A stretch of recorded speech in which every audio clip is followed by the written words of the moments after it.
I was wondering, Ron, we all pay some kind of tuition in our careers, and I was wondering if you might be kind enough to share one or two mistakes you might have made along the journey and the lessons learned.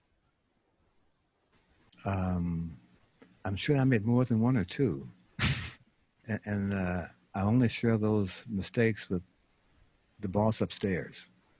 It's okay. He understands that those efforts, those bad choices, happened at a time when I didn't understand the consequences.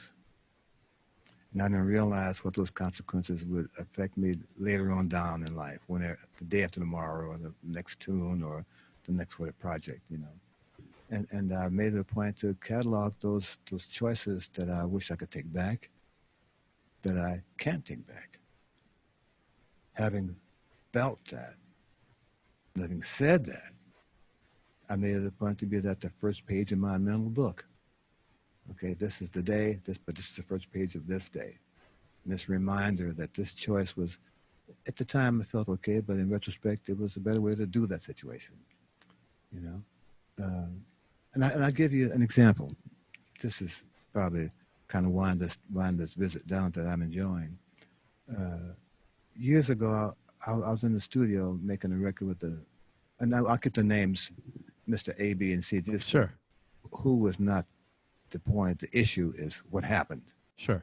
We were on this day where the process was, at that time, the arranger would come in and bring some arrangements, and the rhythm section would play the parts down, and he would go out to Detroit or wherever he's from, San Francisco, LA, and put the band over our tracks, over our arrangements that he wrote.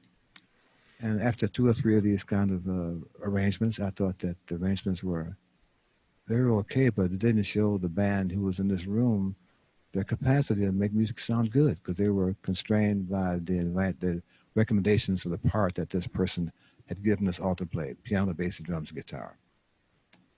And I decided that I had enough of this kind of concept.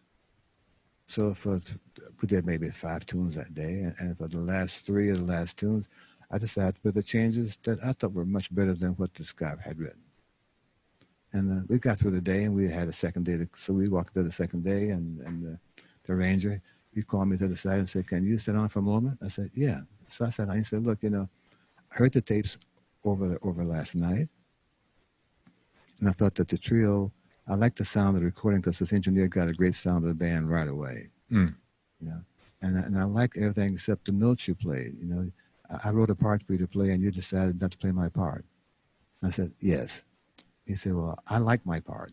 I like what I wrote. And I wish we were going to do those tunes again, and I want you to play the notes I wrote." So, okay, but let me tell you this. I'm going to play them until you can't stand it. And then when you can't stand it, I'll let you do what I think I should do, and I'll ask you to free me from some of your choices. I tell this story to my students who think I'm somewhere in the totem pole of jazz. Okay, wherever that is. That no one, even someone wherever they think I am, has the liberty to supersede an arrangement by someone else to that extent. Yeah. I've done a lot of dates with arrangers who trust my judgment, and I can fix the part up better than they could write it, and my note choices. Okay, and I look forward to those kind of things because I want to get inside the guy's head within 2 takes. There's a moment when that's not my job. My job is to give this person exactly what they wrote, and let him decide whether what he wrote was great or whether my choices are better. And let my students know that no one is beyond reproach. And so on my first page, that story reminds me that this is his project. And at some point when he's ready to free the band up to do what you think is better than what he wrote, he'll let the music tell us that it's time for the band to make some different choices than what he thought was a better choice.